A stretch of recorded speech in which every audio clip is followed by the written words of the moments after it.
Hello everyone, and welcome to another video in my series on tips, tricks, and tools for individuals with visual impairment. Today we will be looking at my favorite device in the world. This is the iPad Pro, and we're going to go through how I set it up for a low vision student. I'll touch on setting up for someone who's completely blind a little bit, but I will have a completely separate video coming down the pipeline for working with VoiceOver and the Braille inputs, outputs, stuff like that when using a Braille display. So let's go ahead and get into some of the basic setups. So we'll go ahead and boot her up. It's already gone through all the setup process. This is a school device, so our IT department has already had it and got it set up and turned it over to me. So as the TVI, I have to go through and enable all of the Zoom and everything else that we need for it. So I'm going to go ahead and just a little shortcut to make my life easier. I'm going to use Siri. Oh, that's actually not turned on this point yet either, so I won't use Siri yet. So this is really a fresh set. So let's go ahead and open this. And I will go ahead and I'm using actually my other iPad as a magnifier, so I can go through and find the accessibility features. Oops, I was looking at my thumb. So go accessibility. And then we will come up here to the zoom feature and click that. And we will turn zoom on. And then before I get too far ahead, I'm going to come down to where it says zoom region. I'm going to click on that. And I'm going to make sure that this is set to full screen, which will make my life easier because I can do everything on one device now.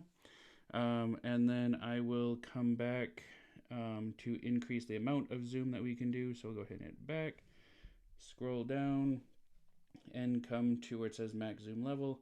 And I'm going to max this out at 15 times zoom. So now I'm going to set the iPad aside so I can focus just over here. So in order, let's bump the camera. In order to use zoom, it's a 3-finger gesture. So you can either use 3 fingers like this. A lot of times I teach my students to do kind of an OK sign because there are some things you just want to do a pinch zoom on, and others you do a 3-finger tap. So you're seeing do the 3-finger to zoom in, and then you can go all the way in, all the way back out to wherever you need it to be.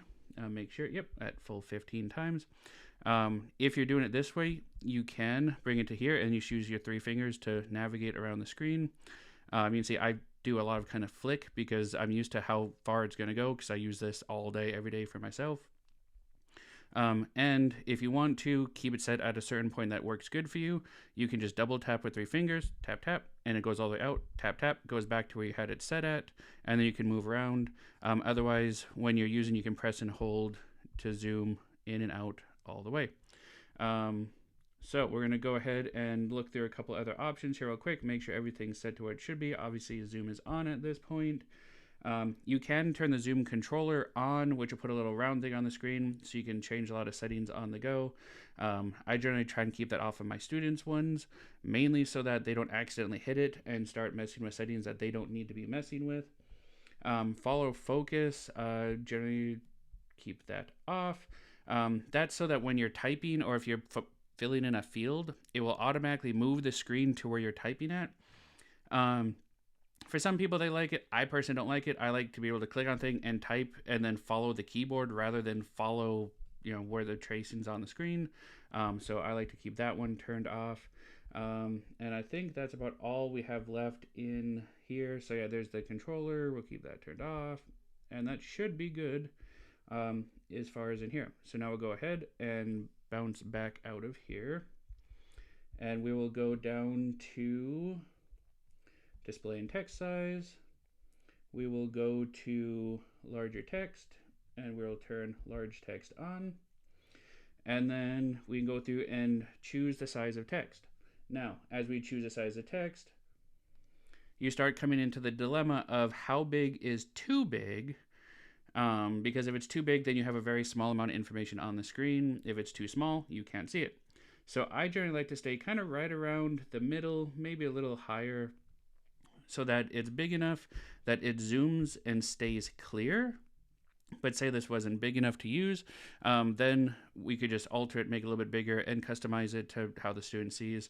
The student who's getting this device, this should be a really good size, so we'll leave the text right about there with this zoom level set. So I'll go ahead and back out. We could turn on bold text. This particular student would not benefit from the bold text, so we'll go ahead and leave that off. Button shapes are fine. You can change them depending on the student's needs. A lot of students with CVI, you may want to change it just for a different contrast and what's easier for them to find. But we'll go ahead and leave that for now. Transparencies, you can mess with that. Contrast ratios, I don't like to mess with those on my own. Those I'll generally mess with the student present to find out what works best for them. So we're not going to mess with that right now. We'll just leave that alone until I'm with the student. Different windows, we'll leave that alone.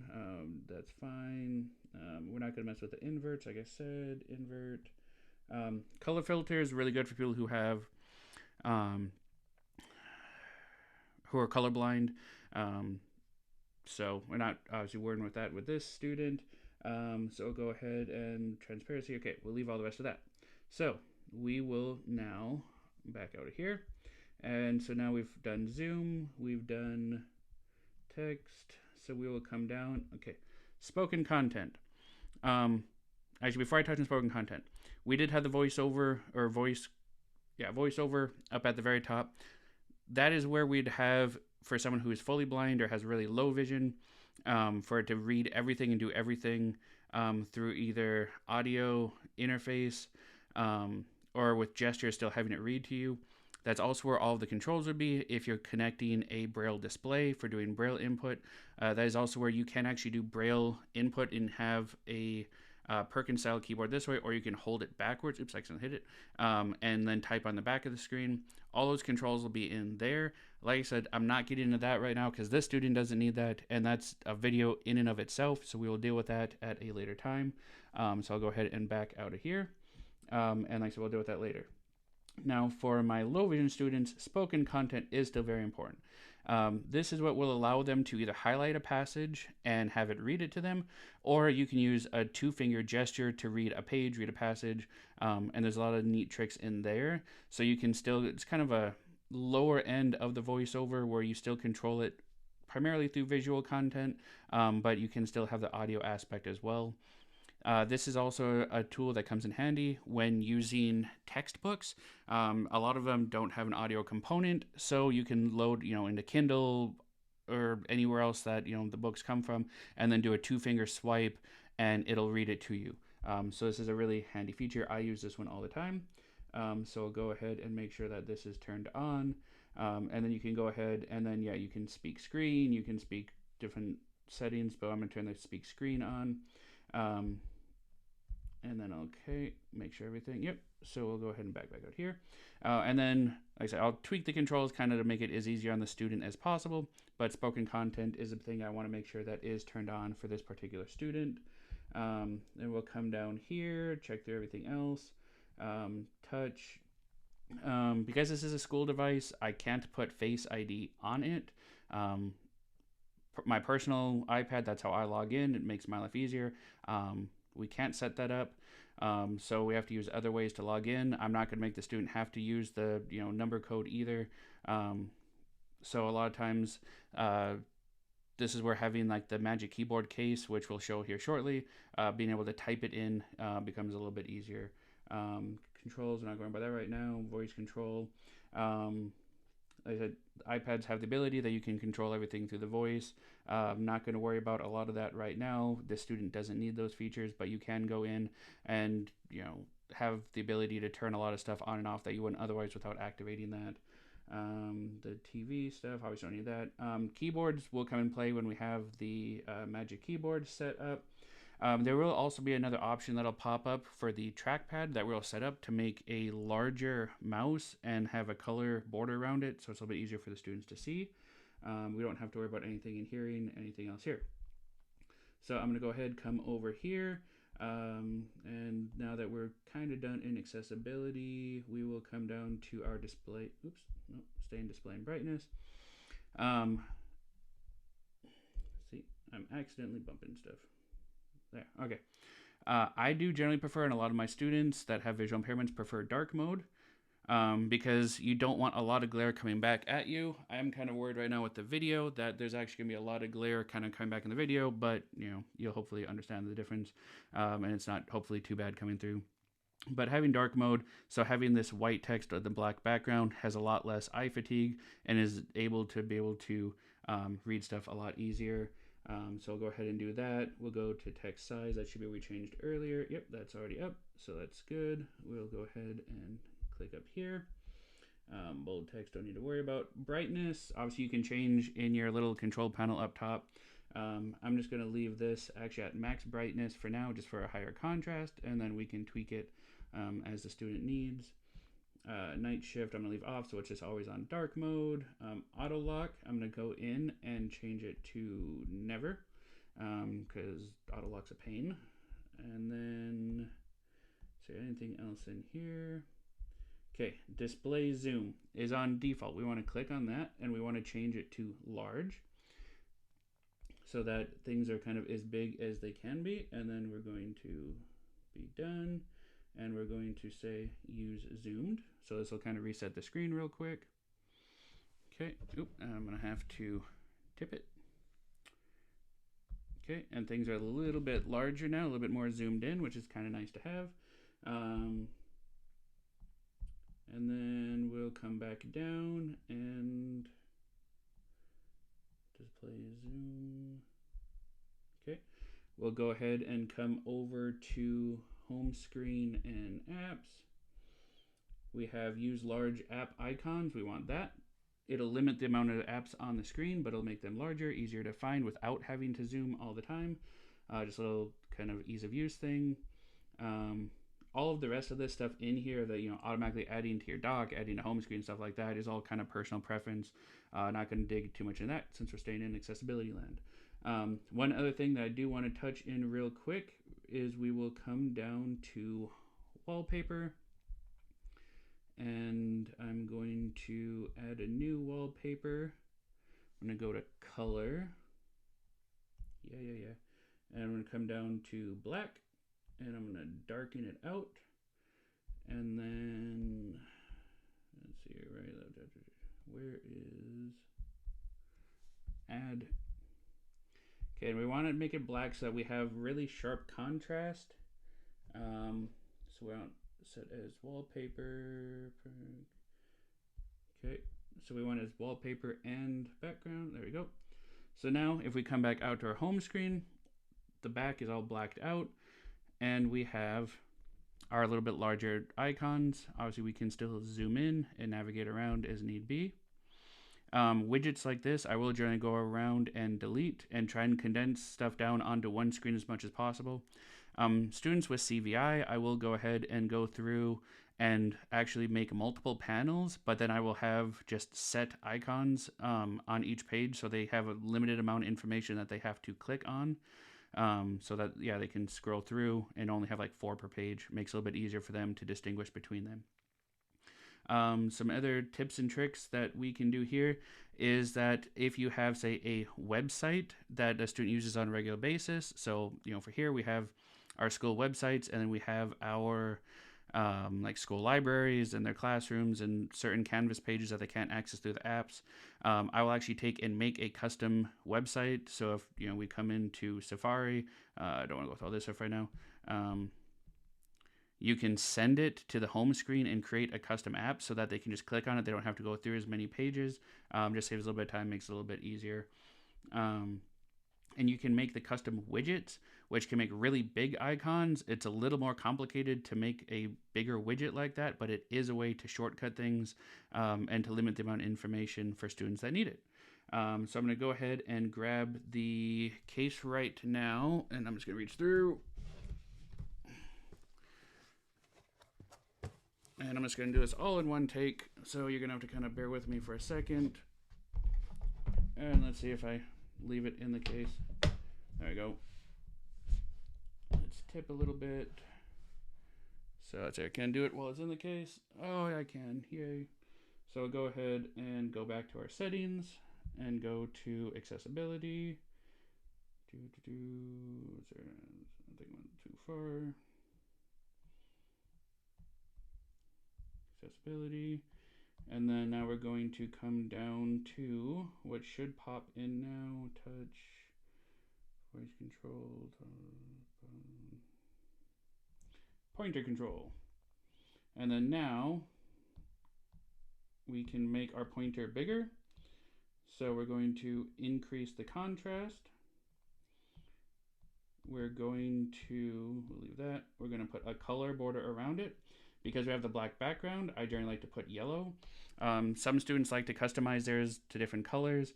Generally, I try and stay away from the orange, green, and red, just in case someone is color sensitive. And then we're going to come down here and make a little bit bolder border so that yellow will pop out a little bit more. And then we'll come down here and we will try to reach all the way around the camera in this, make this a little bit larger.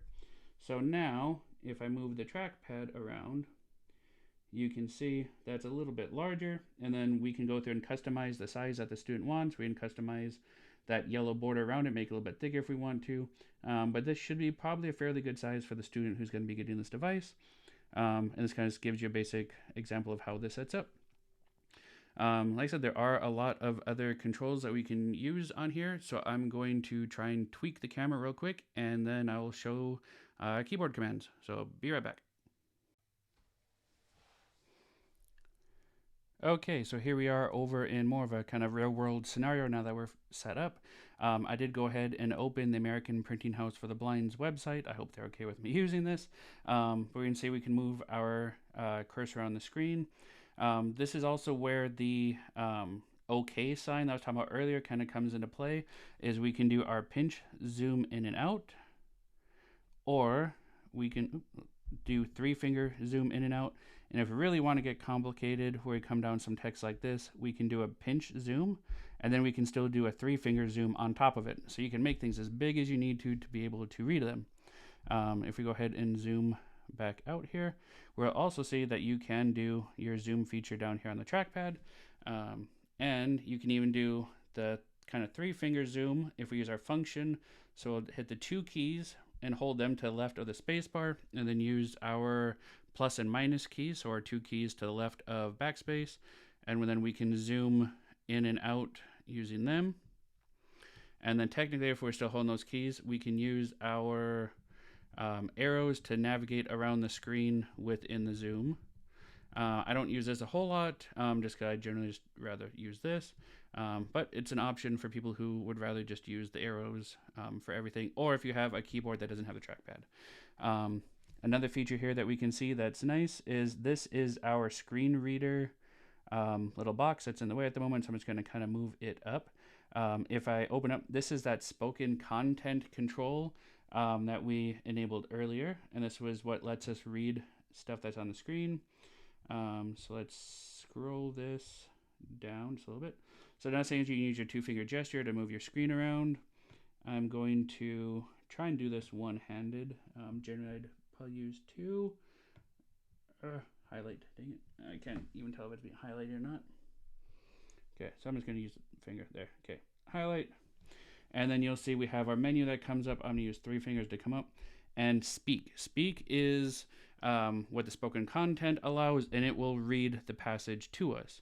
The other thing that we could do is we can do our 2-finger gesture that I was talking about and come up to the top of the screen and swipe down. And it's starting to read. It'll read the headers at the top. I'm going to go ahead and turn the volume off real quick just because we don't need to hear the rest of that. Or we can, there we go, find that quick, and then hit the pause button. There we go. And that's back off. So yeah, just some kind of basic settings that make life a little bit easier for students or anyone with a visual impairment. So there was a couple more things that I wanted to go over real quick before wrapping the video up. One of them we'll see here on the APH website. I couldn't do it on the home page, so I went a little bit further into the content to find a page that does work. We can see on this page, if we come up and select the big and little A's up here, on this page it will have a show reader, and if we turn the reader on, it gives us a page that looks like this.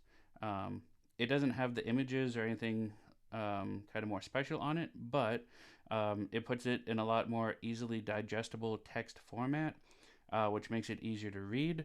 The other thing that we can do up in here is if I hit the right thing, if we hit the AA again, we have the listen right below the reader, which will be a little bit clearer of a reader. It won't have quite the robotic one. It's almost more like a Siri application, so that's a little bit nicer to use.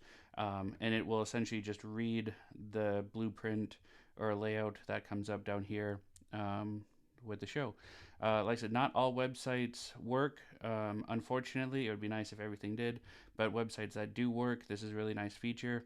I do have my iPad set up so that any website that this does work for, it automatically brings this up so it's easier to navigate through.